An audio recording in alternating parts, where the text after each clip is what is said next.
Shalom, shalom, shalom, merveilleux peuple de Dieu. Shalom à tous nos internautes, shalom à la grande famille MPR, que Dieu vous bénisse. Cet après-midi, nous sommes à notre émission préférée, échange de nos expériences avec Jésus-Christ de Nazareth. Et par la grâce de Dieu, je suis là, votre humble serviteur, l'évangéliste Osée Blanchard, pour vous partager une expérience avec le Seigneur. Donc toi qui es connecté, commence à partager parce que nous avons quelques minutes.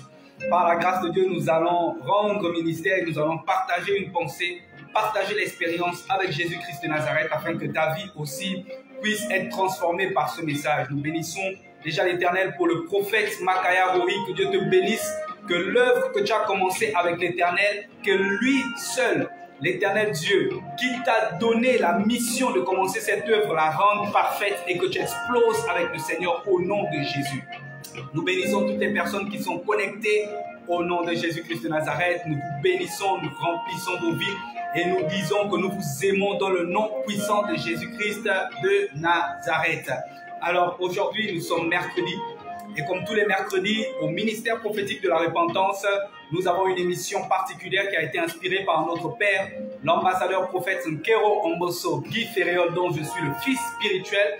Je bénis l'Éternel pour sa vie, je bénis l'Éternel pour son ministère, je bénis l'Éternel pour l'œuvre que Dieu aussi a commencé dans sa vie. Nous sommes dans la joie tous les mercredis lorsque nous devons venir partager une expérience avec Jésus. Peut-être toi aussi tu as vécu une expérience avec le Seigneur, communique-nous là afin que nous puissions aussi la partager avec des frères et sœurs. Donc ce soir, nous avons reçu mandat de parler de la part de l'Éternel par le canal de mon père, l'ambassadeur prophète. Et le thème de notre émission du jour, c'est « Mon pardon est prêt ». Mon pardon est prêt. Donc, sois prêt aussi de là où tu es. Sois connecté, sois attentif pour suivre ce message.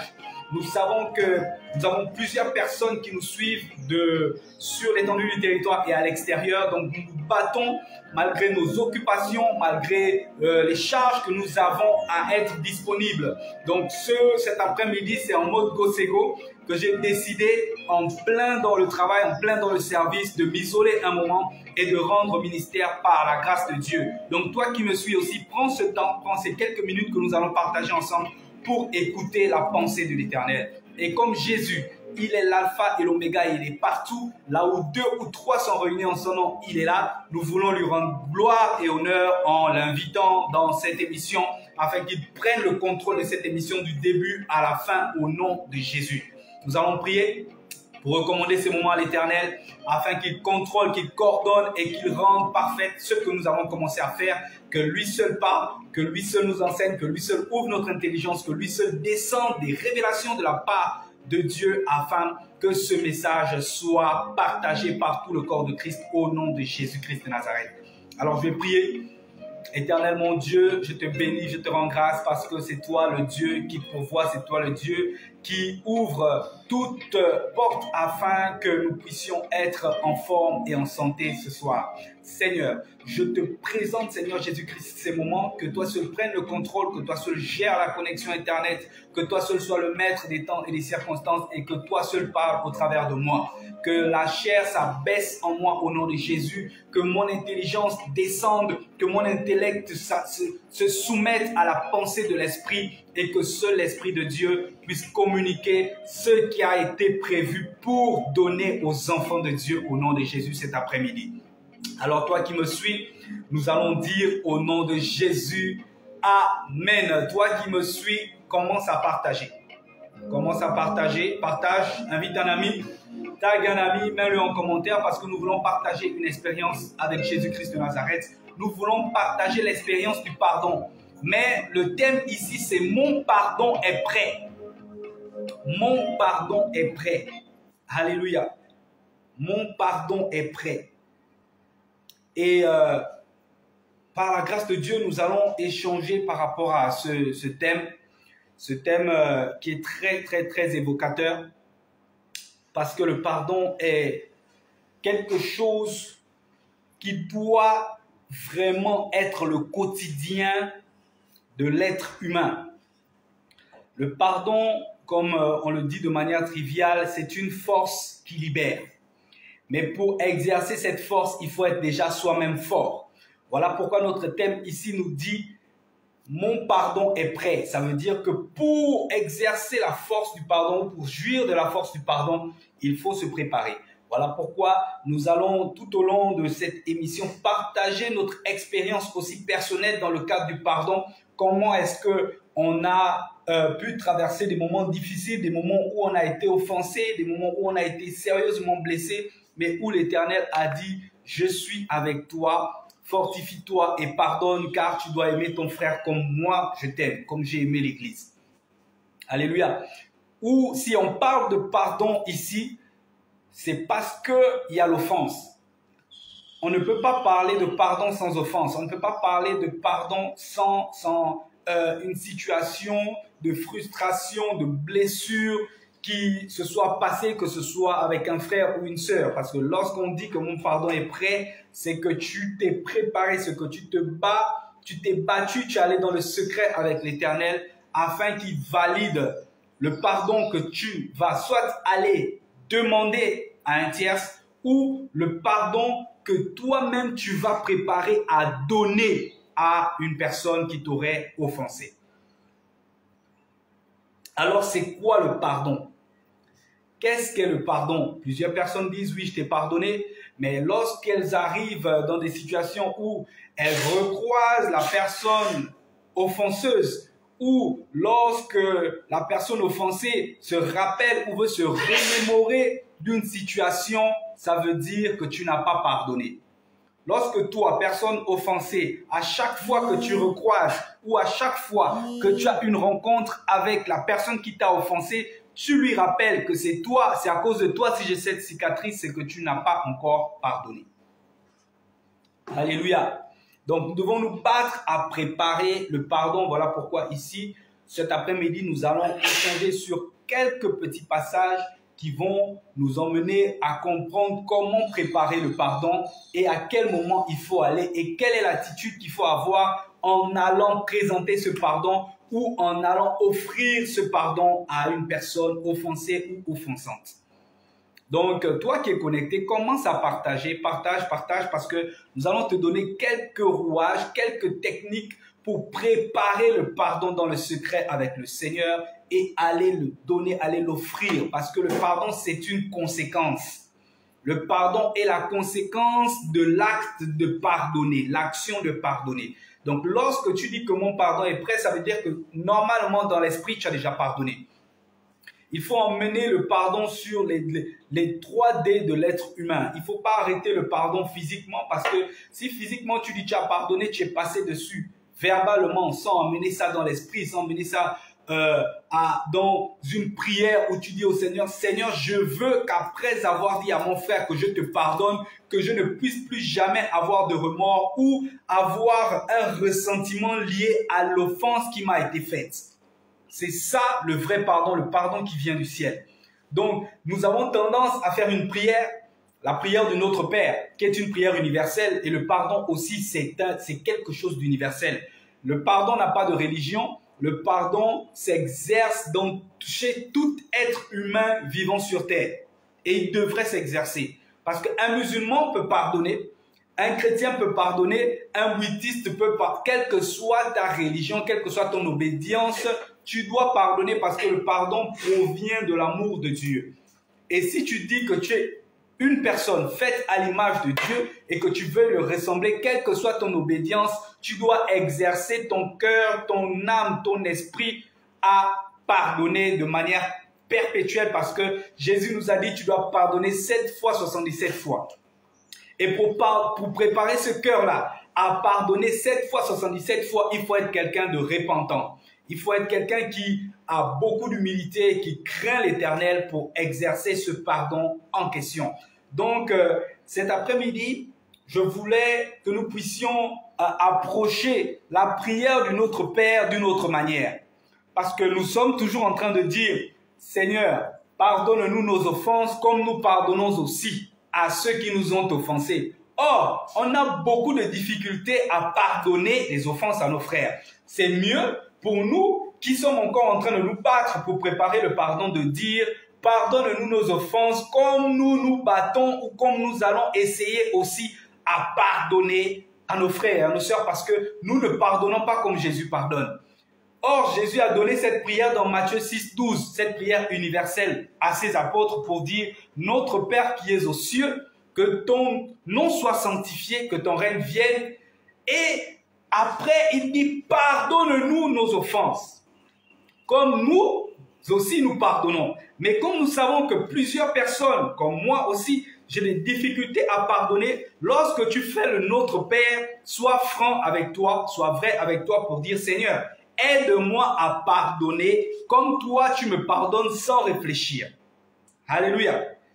Il faut atteindre la dimension de Christ, la stature de Christ dans le pardon. Mais tant que tu n'as pas encore atteint cela, il ne faut pas répéter cette prière parce qu'il y a plusieurs personnes qui prennent cette prière comme une récitation, sans pourtant porter l'esprit de cette prière, sans pourtant emmener cette prière dans une autre dimension avec le Seigneur. Parce qu'il n'y a que quelqu'un qui a préparé son pardon, il n'y a que quelqu'un qui est prêt à pardonner, qui peut répéter cette prière. Cette prière n'est pas là seulement pour faire beau ou bien pour remplir la Bible. Il y a tellement de versets ici. Il est écrit dans Matthieu 6 au verset 12, c'est la partie qui nous intéresse. Je vais lire la parole de Dieu. « Pardonne-nous nos offenses, comme nous aussi nous pardonnons à ceux qui nous ont offensés. Es-tu sûr que tu pardonnes les offenses comme l'Éternel pardonne ?» Cette prière-là est une prière piège. Parce que c'est une prière qui doit faire de toi quelqu'un de repentant. C'est une prière qui doit t'emmener toujours à être quelqu'un d'aimant. Parce que le fait de pardonner de manière perpétuelle va activer en toi l'amour que le Seigneur a pour nous. Voilà pourquoi lui, il est mort à la croix de Golgotha pour nos péchés. Il a accepté de nous pardonner en donnant sa vie. C'est carrément la représentation de la repentance. Il a accepté de se sacrifier afin que toi et moi, nous soyons toujours en bonne santé, nous soyons toujours en vie, nous ayons tout ce que notre cœur désire. Mais toi et moi, nous avons des problèmes pour pardonner. Toi et moi, nous avons des problèmes pour nous sacrifier pour autrui. Toi et moi, nous avons des problèmes pour même pour des membres de nos familles à vraiment s'extraire, se diminuer afin que ton frère soit élevé. Si tu n'as pas encore atteint cette dimension de pardon, mon frère, bats-toi à dire au Seigneur dans le Notre Père que tu récites tous les jours, pardonne-moi comme je vais me battre, comme je vais tout faire pour aller chercher ce pardon dans la prière, dans le jeûne, afin de pardonner aussi mes frères qui m'ont offensé. Car nous, les offenses que nous faisons à l'Éternel sont tellement graves chaque jour. Et lui, sans cesse, il ne cesse de nous pardonner lorsque nous revenons à lui dans une position d'humilité en reconnaissant que nous sommes pécheurs. Voilà des prières que nous avons toujours faites, même quand on était à l'époque à l'église catholique, dans les établissements catholiques, pour commencer les cours. Il fallait toujours réciter le Notre Père, le jour qu'on confesse à Dieu. Oui, mais est-ce que réellement, lorsqu'on sortait à la cour, lorsqu'on se mettait maintenant dans la vie de tous les jours, est-ce qu'on arrivait à pardonner ou bien on avait toujours cet esprit de vengeance, cet esprit de rendre le mal par le mal, cet esprit de dire non, comme tu as fait moi aussi. Or, ce soir, nous voulons partager cette expérience du pardon qui est prêt. Donc, ça veut dire que le pardon est comme un plat. comme les autres disent dans le monde, que la vengeance est un plat qui se mange froid. Nous aussi, on dit que le pardon est un plat qui se prépare pour être mangé cuit. Alléluia. Parce que pour pardonner, ce n'est pas de manière automatique. Tu ne peux pas, après avoir été offensé, quelques minutes plus tard, dire tu pardonnes. Je doute que ton pardon soit un pardon sincère. Parce que après avoir été offensé de manière automatique, tu dois d'abord ressentir, vu que tu es un homme, des sentiments de colère. Tu dois d'abord réagir. Ton âme doit réagir parce que c'est le siège de toutes tes émotions. Si ton âme ne réagit pas à une offense, ça veut dire que tu es devenu un stoïcien, et les stoïciens sont des personnes très dangereuses parce que dans ce silence-là, il peut te retourner un mal très difficile que tu ne pourras pas supporter. Donc toi, c'est normal que tu te fâches. C'est normal qu'après avoir été offensé, que tu t'énerves, que tu insultes, que tu puisses même te lever c'est normal que ta réaction soit d'abord instinctive parce que tu es un homme fait de chair et tu as une âme qui réagit à toute situation qui se présente sur le fait accompli. Mais qu'est-ce que l'Éternel nous demande? C'est d'user de sagesse. Parce que quelqu'un qui pardonne, c'est quelqu'un qui a une dimension de sagesse, à analyser la situation, à voir peser le pour et le contre de l'action qu'il va faire en retour de la personne qui lui a offensé. Alléluia. Tu ne peux pas décider de pardonner à un tierce de tic au tac, ce n'est pas possible. Il faut que tu rentres dans le secret avec l'Éternel. Il faut que tu demandes au Seigneur d'apaiser d'abord la colère que tu as en toi. Pour que la prochaine fois que tu le verras, tu puisses rester dans une attitude d'amour et non te ressasser le fait qu'il t'aurait giflé, qu'il aurait fait du mal à ton frère, qu'il fait du mal à ta soeur, qu'il t'aurait volé ta place au travail, qu'il aurait fait quelque chose qui t'a vraiment rendu mal à l'aise. Il faut aller préparer ça où? Dans le secret avec le Seigneur. Tu peux même faire un jeûne pour dire, Seigneur, je te présente mon cœur. Seigneur, pardonne. Je veux pardonner à cette personne. Je veux pardonner à mon frère, à ma soeur, à mon époux, à ma fille, à mon voisin, à mon collègue. Mais donne-moi la force. Voilà pourquoi on dit que le pardon est une force qui libère. Parce que cette force-là, lorsqu'elle rentre en toi, elle va t'aider à être libre de tout sentiment négatif lié à l'offense que tu aurais vécue. Alléluia. On dit que le pardon est le résultat de l'acte de pardonner. C'est la rémission d'une faute. Donc c'est une faute que tu dis, je ne prends plus en compte cela. C'est l'oubli total de l'offense qui a été commise. L'oubli total et intégral d'une offense. Mais pour oublier totalement et intégralement l'offense qui t'a été faite par un tierce, par un frère, par une sœur, tu dois prier. Tu dois jeûner, tu dois te concentrer, tu dois lire la parole de Dieu, tu dois chercher des versets bibliques qui parlent du pardon, qui vont te fortifier afin que lorsque tu vas aller demander pardon ou aller chercher le pardon ou aller donner le pardon, parce que le pardon ici, sur notre thème, il va dans deux sens. Parce que là, on parle de mon pardon est prêt. Ça veut dire que tu prépares ton pardon soit pour une personne, ou soit tu te prépares à pardonner. Parce que tu aurais péché contre ton frère. Là, on parle plus du péché contre les frères. Parce qu'il y a le péché contre Dieu, le péché contre soi-même et le péché contre des frères. Donc là, le pardon que tu dois emmener ici à deux dimensions. Le pardon pour toi-même, parce qu'il faut apprendre à se pardonner soi-même. Il y a des péchés pour lesquels on vit avec une culpabilité toute notre vie et ça nous empêche de décoller. Parce que tu te dis, oui, j'ai commis un avortement, j'ai commis un adultère, j'ai commis un crime et je ne sais même pas si je pourrais me pardonner cet acte. Peut-être il y a des personnes qui ont tué qui ont commis des homicides involontaires. Il y a aussi des personnes qui ont commis des homicides volontaires, c'est-à-dire qu'à cette époque, tu étais un criminel. Mais maintenant, tu as accepté le Seigneur. Le Seigneur a oublié. Dans Matthieu 6:12, il dit, il t'a déjà pardonné. Donc toi, apprends à te pardonner toi-même afin de vivre une vie chrétienne de gloire en gloire. Donc tu dois te battre à préparer le pardon là dans la prière, dans le secret pour dire, Seigneur, mon pardon est prêt. Je suis prêt à me pardonner moi-même. Je suis prêt à penser mes blessures émotionnelles personnelles. Je suis prêt à soigner mon cœur de tout ce que j'avais qui empêchait que je puisse être libre avec le Seigneur. Mais aussi, tu dois aussi dire au Seigneur, bon, Seigneur, je dois préparer le pardon là pour aller dire, me mettre à genoux devant mon frère pour dire j'ai péché contre toi, j'ai menti contre toi, j'ai fait toutes choses négatives, s'il te plaît, pardonne-moi. Maintenant, il faut avoir une attitude lorsqu'on part demander pardon.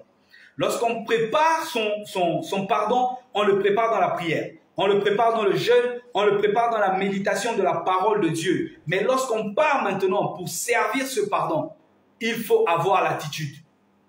Alléluia. Il faut avoir l'attitude d'humilité. Il faut aller dans une position où la personne offensée voit en toi la sincérité, voit en toi vraiment l'ouverture d'esprit, de vraiment l'acceptation. Et tu reconnais que tu as péché contre ton frère et tu vas t'humilier. Tu peux préparer une action de grâce.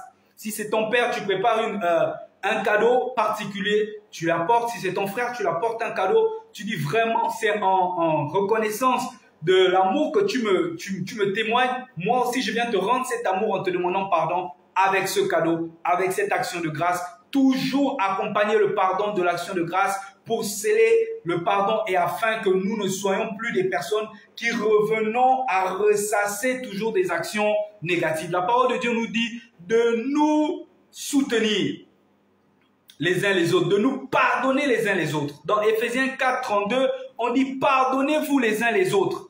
Et j'ai pris aussi ce passage pour dire, c'est comme aimez-vous les uns les autres. Le commandement que l'Éternel nous a donné. Il a dit aimez-vous. Mais si vous vous aimez, vous allez aller toujours à vous pardonner de manière mutuelle. Nous allons lire dans Éphésiens 4 au verset 32 pour être un peu plus explicite dans ce passage. Il est écrit: soyez bons envers les autres, compatissants. Soyez bons envers les autres. Éphésiens 4 au verset 32. Soyez bons envers les autres, compatissants, vous pardonnant réciproquement comme Dieu a pardonné en Christ. C'est une continuité de Matthieu 6, 12.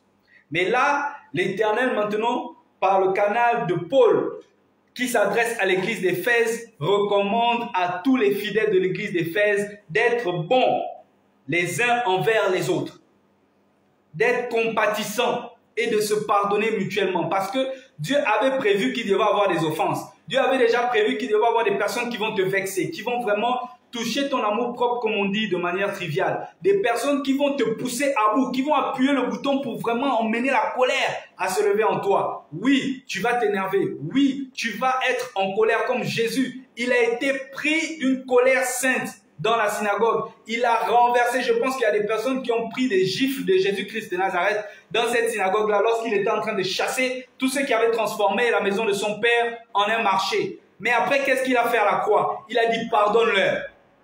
Pardonne-leur. Donc ça veut dire qu'il a pris le temps aussi. Donc toi, prends le temps à préparer ce pardon. Il a pris le temps de préparer ce pardon par le canal du chemin de croix. Le chemin de croix n'est pas un chemin facile. Le chemin de croix est difficile. On te fouette, on te flagelle, on te fait tout ce qu'il y a de négatif, mais tu dois toujours marcher avec cette croix pour arriver à Golgotha, pour tuer et crucifier tous ces péchés. Ce n'est pas facile. Mais toi, comme tu dis tu es chrétien, tu veux ressembler à Christ, apprends à faire ton chemin de croix. Apprends à faire ton chemin de croix. Voilà pourquoi je parlais de l'universalité du pardon. Là, quand on parle du chemin de croix, d'aucuns diront que c'est un terme typiquement catholique. Or, le chemin de croix, Jésus-Christ l'a bien fait. Jésus a bien fait le chemin de croix. Il a porté la croix. Après, il a été aidé par un frère en fin de course lorsqu'il était sérieusement amoché. Ça veut dire qu'il a vécu des sentiments, des sensations humaines. On a dit Jésus pleura. Ça veut dire que son âme a été attristée à un moment ou à un autre. Lorsqu'on te fait du mal, lorsqu'on te vexe, tu dois forcément d'abord réagir à la frustration ou à l'offense. Sinon, après, ça veut dire que tu es une personne sans cœur, sans état d'âme, comme on dit. Mais après avoir réagi à l'offense de manière naturelle et humaine, tu dois monter dans une autre dimension pour dire au Seigneur, Seigneur, qu'est-ce que je dois faire par rapport à cette situation? Il va te dire Matthieu 6, 12. Il va te dire Éphésiens 4, 32. Tu vas rendre grâce à Dieu. Dans le secret, tu vas dire Seigneur, aide-moi à préparer le pardon. En préparant ton pardon, tu vas tout faire pour changer la mauvaise image que tu avais de ton frère ou de ta sœur. et après, l'Éternel va te confirmer que ton pardon est prêt. Tu es prêt à aller pardonner à ton frère. Tu es prêt à aller demander pardon parce qu'il y a des personnes qui ne savent pas demander pardon. Tu sais très bien que c'est toi qui as mal agi. Tu sais très bien que la personne qu'on a condamnée là, c'était pas normalement elle qui devait être victime de cette condamnation. Mais toi, tu es resté silencieux. Il faut apprendre dans le secret à travailler ça. La peur, la frousse d'aller et aller vers la personne pour dire « Pardonne-moi, car c'est à cause de moi. Si tu vis ci, si tu vis ça. » Mais pour que ton pardon soit prêt, tu dois être quelqu'un de repentant. Tu dois te battre à vraiment casser l'orgueil en toi. Tu dois te battre à casser la peur parce que la peur n'est pas du Seigneur. Tu ne dois pas être quelqu'un de peureux. L'Esprit de Dieu que nous avons reçu, comme la parole de Dieu dit, que vous avez reçu un esprit de puissance et de force et non un esprit de timidité. Proverbe 17, 9 nous dit quoi? Qu'il faut toujours, nous allons lire, ouvre ta Bible dans le livre de Proverbe 17, au verset 9. Alléluia. Apprends à pardonner, apprends à demander pardon, parce que c'est vraiment important. On dit, celui qui couvre une faute cherche l'amour.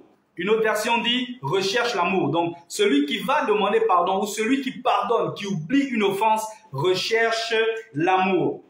Alléluia. Et celui qui la rappelle dans ses discours divise les amis. Donc, celui qui couvre une faute recherche l'amour. Comme la parole de Dieu dit que rechercher la paix et la sanctification avec tous, sans quoi personne ne verra le royaume des cieux. Ce sont juste des termes, ce sont juste des mots, mais dans tout le champ lexical, l'amour, la paix, le pardon, tout ça c'est pour nous amener où? Au royaume des cieux. Donc celui qui couvre une faute recherche l'amour. Et la parole de Dieu nous dit, aimez-vous les uns les autres, comme Christ lui-même a aimé l'Église. 1 Pierre 3, 8. Alléluia. Donc tu dois être quelqu'un qui doit te battre à toujours exercer ce pardon. Tu dois être quelqu'un qui doit toujours préparer le pardon dans la prière. Car ce n'est pas facile de pardonner. Et il n'y a que l'Esprit de Dieu qui peut t'emmener, te convaincre de ce que tu dois pardonner. Ne te dis pas que tu peux pardonner par ta propre force. Parce que quand ça va remonter à la surface, quand les pensées vont remonter à la surface, tu vas avoir un esprit de vengeance et tu pourras faire pire que ce qu'on t'a fait. Parce que certaines offenses sont graves. Certaines offenses ont bouleversé les vies des gens. Certaines offenses qui ont été vécues ou qui ont été commises ont transformé même le cours de la vie d'une personne. Ça a carrément arrêté son parcours. Ça a perturbé la destinée qu'il avait. Il y a des actions qui ont été faites, des mauvaises actions qui ont été faites sur des personnes, des viols, comme on va dire. Un viol qui va perturber psychologiquement une enfant depuis son jeune âge. Et elle va même arrêter de vouloir... Quand elle a un professeur homme en face d'elle, elle est tétanisée et elle vit des échecs en échecs. Elle arrête l'école. Pourquoi? Parce qu'elle avait été violée. Vice versa. Un jeune garçon va commencer à avoir une phobie des hommes face à lui. Or, ce sont les hommes autour de toi qui doivent aussi t'accompagner à t'accomplir dans la vie. Tu ne peux pas te réaliser seul. Mais parce que tu avais été violenté, on t'avait braqué ou on t'avait poignardé quelque part, tu commences à avoir une phobie des personnes à côté de toi et tu vis une vie de stagnation, de limitation. Pourquoi? Parce que tu n'as plus un esprit ouvert à embrasser le reste du monde. Donc, tu dois apprendre à pardonner à ces personnes. Tu dois apprendre aussi à te pardonner à toi-même parce qu'il y a des personnes qui se sont fait des blocages psychologiques. Oui, j'ai commis un avortement quand j'avais 15 ans, 16 ans, 17 ans, 18 ans, 19 ans. Et vraiment, ce crime-là, ça me revient toujours dans la tête. Je n'arrive pas à m'en défaire. C'est dans la prière que tu dois dire, Seigneur, enlève ça de ma tête. Je t'ai déjà présenté ma vie. J'ai donné ma vie au Seigneur. Que cette pensée-là sorte de ma tête afin que je puisse avancer. Parce qu'à chaque fois que tu te ressasses ça fait quoi? Ça te divise avec l'Éternel. Proverbe 17, 9. Celui qui couvre une faute, recherche l'amour. Battons-nous à rechercher l'amour parce que l'unique commandement que Jésus-Christ a ramené dans le Nouveau Testament, c'est aimez-vous les uns les autres. Pour que nous puissions nous aimer, pour que nous puissions nous accepter, pour que nous puissions être compatissants, pour que nous puissions nous souder et nous pardonner mutuellement, il faut que nous puissions apprendre à pardonner. Et pour apprendre à pardonner, il faut se battre à préparer toujours le pardon en demandant au Seigneur, en allant vers des hommes de Dieu pour dire comment est-ce que je vais aller demander pardon à mon père, comment est-ce que je vais aller demander pardon même à mon conseiller spirituel, à un ami, à un cousin, à ma fiancée, à ma femme, pour l'acte que j'ai eu à faire. Tu vas recevoir des conseils, des rouages, comment le faire. Tu vas rentrer dans le secret avec le Seigneur et il va te dire, c'est le moment, vas-y. Et lorsque ton pardon est prêt, personne ne peut te refuser le pardon. Lorsque tu as bien préparé le pardon dans le secret avec Dieu, même si ton père était le plus violent, le plus colérique, lorsque tu vas arriver à lui servir ce pardon avec beaucoup d'humilité, il va te dire, mon fils, tu es pardonné, rentre, sois béni. Ne pars pas pardonner quand tu n'es pas encore prêt à pardonner. Ne dis pas que tu as pardonné quand tu n'es pas encore prêt à pardonner autrui. Et ne répète pas la prière d'une autre père quand tu sais que tu n'as même jamais fait l'effort de pardonner à un frère et à une sœur. Donc, cet après-midi, je veux te partager mon expérience rapidement avant que nous puissions nous séparer. J'avais une difficulté à pardonner. J'avais vraiment une grosse difficulté à pardonner à ma maman parce que j'ai vécu pendant près de 27 ans, j'ignorais l'identité de mon père. J'avais eu des échos, j'ai été élevé par ma maman dans une famille monoparentale et tout au long de ma vie, des personnes me disaient ton père est là-bas, ton père est là-bas. J'ai eu à le fréquenter de manière succincte, mais après, ce n'était pas officiel. Et 27 ans plus tard, j'apprends que mon père, c'est X. Mais, ironie du sort, il est déjà décédé. Donc, 27 ans plus tard, j'apprends que mon père est X. Et lui, étant déjà parti, qu'est-ce qu'il fallait faire? Il fallait se battre pour vraiment donner ce pardon à ma maman. Pour ne pas garder cela, il a fallu que je puisse travailler. Et le prophète Nkeromboso Guy Ferreyon m'a beaucoup coaché dans ce sens pour apprendre à pardonner à ma mère. Et lorsque j'ai préparé ce pardon pendant plus d'1 an, lorsque je suis allé servir ce pardon à ma mère, vraiment, je puis vous dire que les portes sont ouvertes devant moi. Juste la semaine après que j'ai demandé pardon à ma mère, j'ai eu la facilité d'avoir mon premier passeport. Les semaines qui suivaient, j'ai voyagé. Quand je suis revenu, il y a eu tellement d'événements qui se sont succédés après que j'ai pu aller servir ce pardon que j'avais préparé pendant longtemps dans la prière, dans le jeûne et dans la repentance. Donc, vraiment, je vous conseille et je vous conjure de vous battre à exercer le pardon, exercer la force que le pardon donne. Mais pour pardonner, il faut être aussi fort. Pour pardonner, il faut demander la force au Seigneur parce que cette force qui libère là, elle vient aussi te donner la force de repousser les pensées négatives et les pensées de vengeance et de rancune. Donc toi qui as des problèmes pour pardonner, bats-toi à préparer le pardon dans la prière. Bats-toi à préparer ton pardon vraiment avec des actions qui vont interpeller la personne offensée et tu vas poser des actes qui vont adoucir la personne offensée afin que lorsque tu vas ouvrir ta bouche pour dire mon frère, ma soeur, pardonne-moi, le pardon sera intégral et il va être accompagné de tellement de bénédictions dans ta vie. Donc je t'invite, toi mon frère qui n'a pas encore commencé à travailler ton pardon, va dans le secret avec le Seigneur, prépare ton pardon, prépare le pardon. Prépare même ton cœur aussi à pardonner. Prépare ton cœur aussi à pardonner, ouvrir ton cœur à une personne aussi qui nous suit, qui va venir vers toi pour demander pardon. Dis aussi que oui, mon pardon est prêt pour toi. Je te pardonne au nom du Père, du Fils et du Saint-Esprit, afin que cette personne soit aussi libérée de tout ce qui le bloquait parce qu'il avait peut-être un souci avec un tierce par rapport à une offense qu'il aurait faite consciemment ou inconsciemment. Donc, pour aller demander pardon, il faut présenter aussi la personne offensée au Seigneur. Tu vas dire, Seigneur, je te présente mon frère, je te présente ma soeur. Touche son cœur afin que lorsque j'irai, qu'il réponde de manière favorable à ma doléance de pardon, afin que nous vivions dans l'amour et dans la convivialité. Donc, vraiment, que Dieu vous bénisse. Nous rappelons que nous sommes le ministère prophétique de la repentance. Nous sommes à Libreville et à Andem. À Libreville, nous sommes à Nombakele, juste après l'école Aquarelle. Tous les mercredis, nous avons notre émission Échange de nos expériences avec Jésus-Christ de Nazareth. C'est un thème qui est développé et nous-mêmes aussi, nous ne prêchons pas ce que nous vivons pas. Nous allons vous prêcher quelque chose que nous avons vécu et nous allons partager cette expérience afin que vous aussi, de votre côté, vous ayez aussi la force de rentrer avec l'Éternel et qu'il vous bénisse et qu'il vous fortifie. Donc, nous avons un programme particulier. Tous les mercredis, émission. Tous les jeudis, nous avons l'école du ministère. Tous les vendredis, nous avons le culte d'enseignement. Samedi, ligne de prière. Mardi aussi, ligne de prière. Et dimanche, le culte d'action de grâce. Que Dieu vous bénisse. Que toutes les personnes qui nous ont suivis comprennent l'essentiel de ce message et qu'elles puissent aussi prendre cela comme un enseignement. Retournez lire les versets qui ont été donnés et battez-vous pour pardonner. Que Dieu vous bénisse. Shalom.